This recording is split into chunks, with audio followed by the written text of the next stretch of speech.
My name is Gertjan Kleinhout. I joined Rijk 3 years ago. Previously, I worked in telecommunications at KPN and also in e-commerce at bol.com in the Netherlands for 5 years. And then I found Rijk Zwaan, or Rijk Zwaan found me, and we embarked on a journey of digital transformation and trying to make this business more digital. So what is Rijk Zwaan? I have a very complex slide about that. So we're a family-owned breeding company. We make vegetables, and we sell those vegetables by selling the seeds worldwide. We're over 3,000 people, 3,600, and we make in around 30 crops already more than 1,500 commercial varieties of vegetables. So that goes from tomatoes to lettuce to peppers, you name it, you see the icons there. And it's a really R&D company. 40% of those 3,600 people who work worldwide work in R&D. And that's really what's on the top there. Cell biology, phytopathology, really complicated stuff. So it's a really R&D driven company. But on the commercial side, we sell those seeds in more than 130 countries. And in 30 countries with our own businesses, our own subsidiaries, and in more than 100 countries using distributors.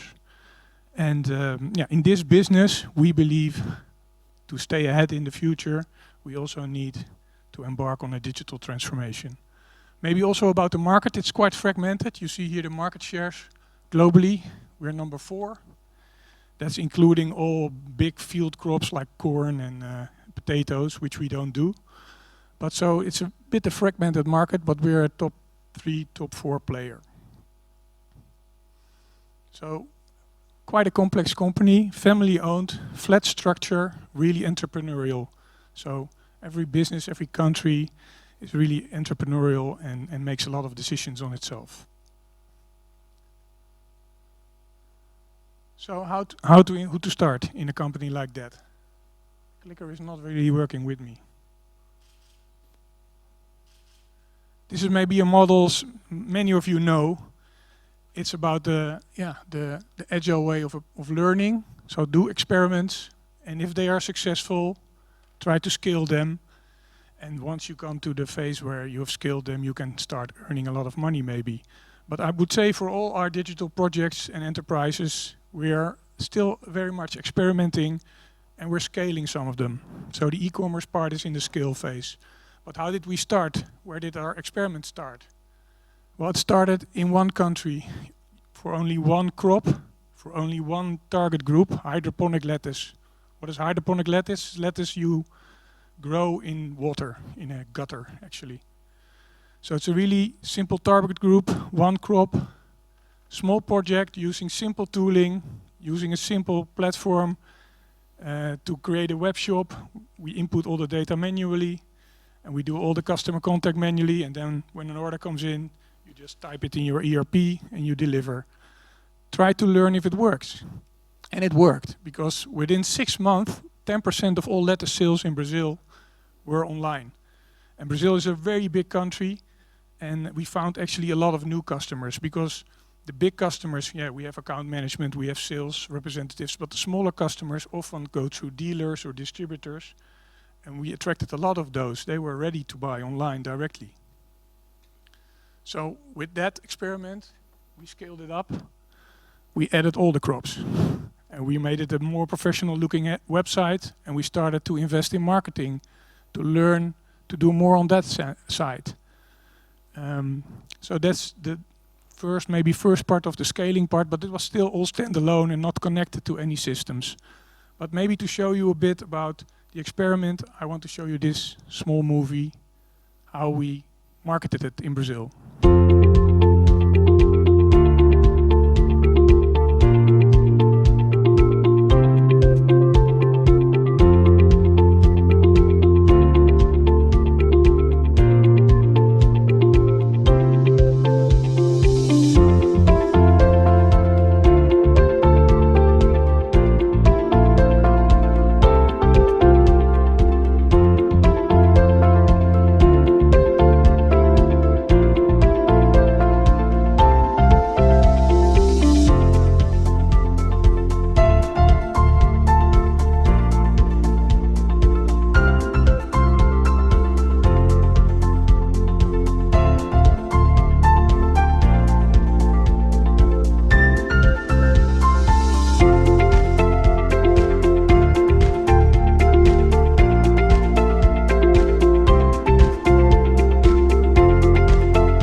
But I think this example shows really well. You see a bit the hesitance. Are we really going online, or do we still want to refer clients to resellers? That's okay. Let it exist together. Explain it to your sales reps. And the really important feature we had was the WhatsApp button. You know, it's a big country. Some customers are thousands of kilometers away. They want to have some contact. They want to ask some questions. Is there really a person answering this WhatsApp? And when there is, then they get the confidence to also order online. So that was something we learned from this experiment. While doing this experiment, we were of course preparing to scale up. And so then we embarked on a really bigger project.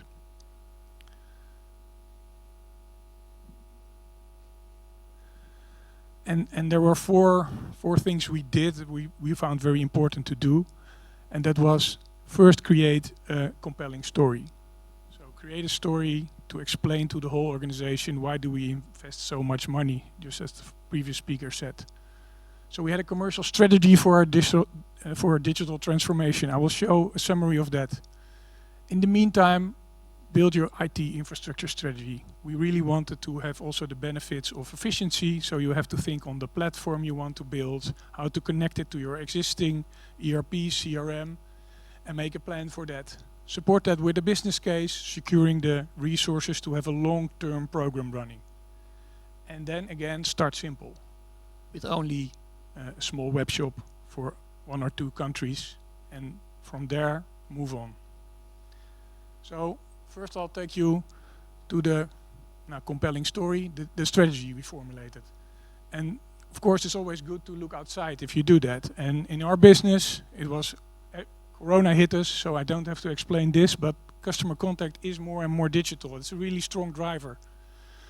But also, a lot of technology going on with our customers. In greenhouses, you can measure anything. You have sensors measuring plants, you have sensors measuring temperature, light, what's in the soil, how much energy do I put in. You can manage your greenhouse, you can put lights in, you can put CO2 in to make the plant grow faster. In this world, we also need solutions to service our customers. We always were strong in servicing, so we go to a customer and we say, well, maybe you have to grow it a bit more like this, or if you do this, it will grow better. In this world, that will become much more fact-based. And the third part is we're at the foundation of a really complex chain. So, and we are strong in cooperating in that chain, because if you want to launch a new vegetable, if you want to learn the world to eat broccoli, for example, you have to influence the whole chain to be successful. So all these developments made it for us are the things that we take into account when formulating the strategy. So we took a simple model to explain that. And the first thing is we want to support our commercial activities digitally. It's not a goal in itself. It should be about our commercial activities, and we think we can support them and in this way improve our service, and also in this way makes sales process more efficient. So you use the simple model of attract. We go back. Yeah, we use the model of attract, convert, and retain. So it's not just about the commerce part in the web shop. You have to do several things to attract your customers digitally, but you also have to service them afterwards. So to realize this strategy, and I told you already why we do it. We believe that will meet the future expectations of our customers. So it's our license to operate in the future. We think we can reach and service new customers. We learned that in Brazil. And we also think that we can improve our service for the existing ones, and that makes sales process more efficient. So then,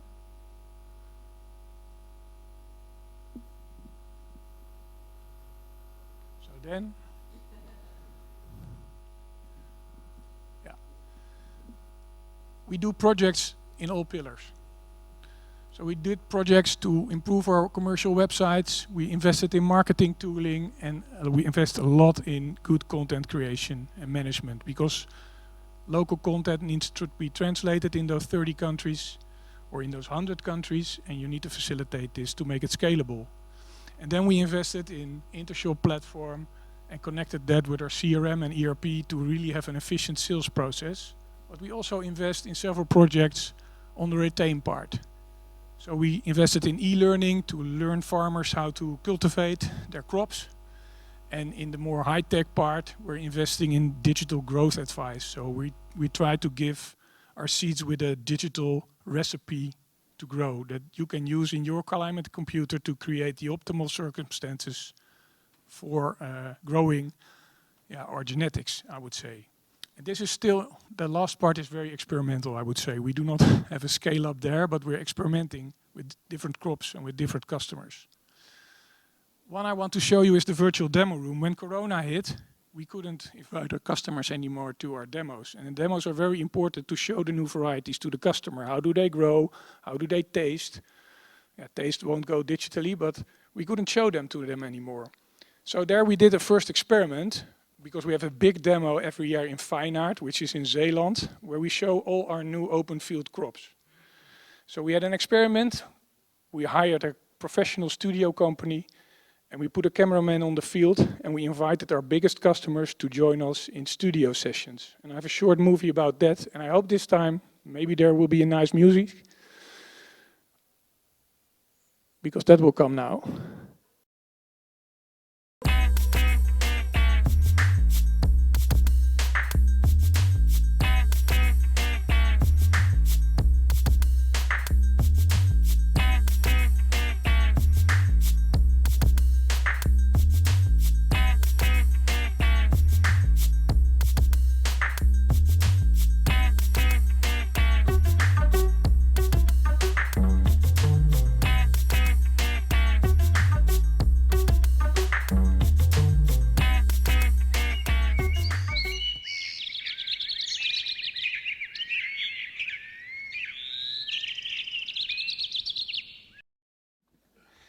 Yeah, so that was the experiment. So we rented a professional studio for 3 weeks with 4 people managing it. It was quite expensive, I can tell you, but we saved a lot of money on airplane tickets in that period, so we used that well.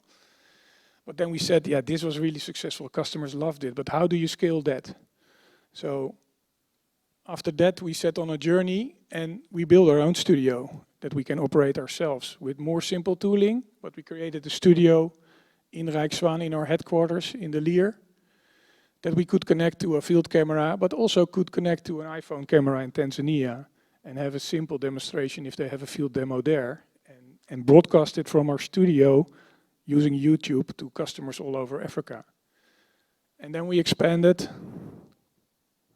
We also did one in Murcia. Spain is a very important market for us. A lot of our vegetables come from Spain in Western Europe. So we have a big demo facility there. You see them even with Corona masks. And then it was so successful, we also added, a studio in our retail center in Berlin. And we added one more, in Fine Art, closer to the demo you just saw. And you see also, we have an indoor demo as well, where we also connect ourselves with the studio. And even these weeks, as we speak now, there are demos in Fine Art, and customers are visiting us physically again, but we also have still a lot of studio sessions.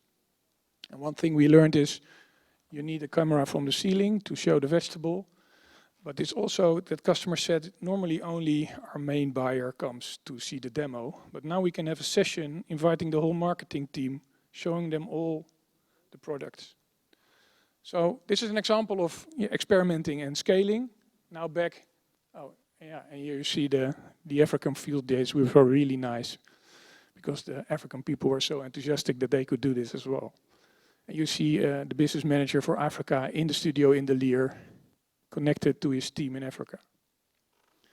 So now the scale-up part of the e-commerce part.